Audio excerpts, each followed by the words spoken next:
The Life Cycle of the Average Star by Tyler Lorenzini. Here's a joke.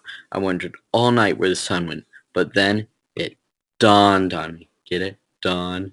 The first step in the life cycle of a star is the nebula, which is a cold, dusty cloud of hydrogen gas. If the cloud of gas is big enough, the cloud would compress under the force of gravity.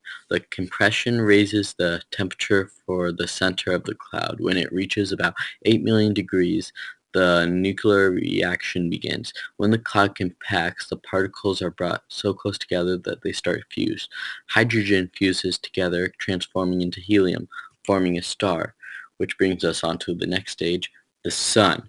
Forcing together Fusing together four hydrogen atoms to make one helium atom is a process called fusion, which makes the energy in the star. The average-sized star will keep fusing hydrogen for around 10 billion years, but when the hydrogen atoms run out, the core will start to collapse. As the star gets smaller, it will also get more hot and dense. When it gets hot and dense enough, you can use the helium atoms as the energy for fusion. When you fuse helium atoms, you can make oxygen and carbon. It will make the outer layers grow. It will continue to grow until you get a red giant. A red giant is a lot bigger than the sun, as you can see from the picture. When it becomes a red giant, the star's life starts to end. Uh, as the star grows, the outer regions will become cooler and the temperature of the surface will drop. The surface will turn red. It will take a shorter time to burn through its supply of helium than it took to burn through its supply of hydrogen. The planetary nebula is the next stage. It is when the outer layers of a star grow further away from the core and the gravity force of the star will get weaker and it will lose its grip on the outer atmosphere. When this happens, the red giant throws its nuclear material out into space and it forms a nebula around the star. There are 5 different types of nebula: dark nebula, planetary nebula, supernova, remnant, reflection nebula, and an emission nebula. Eventually, all of the star's outer atmosphere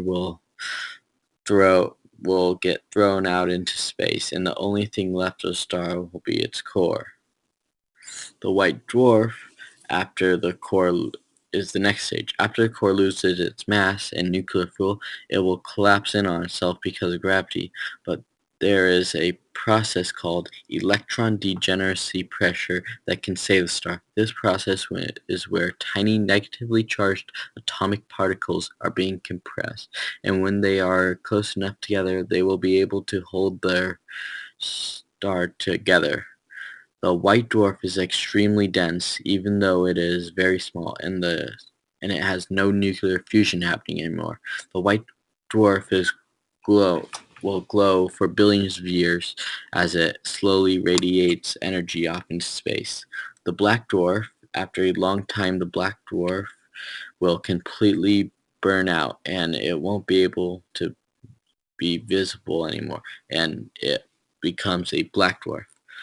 After There are currently no known black dwarfs in the universe. To be a black dwarf, a white dwarf has to be around the temperature of 5 Kelvin.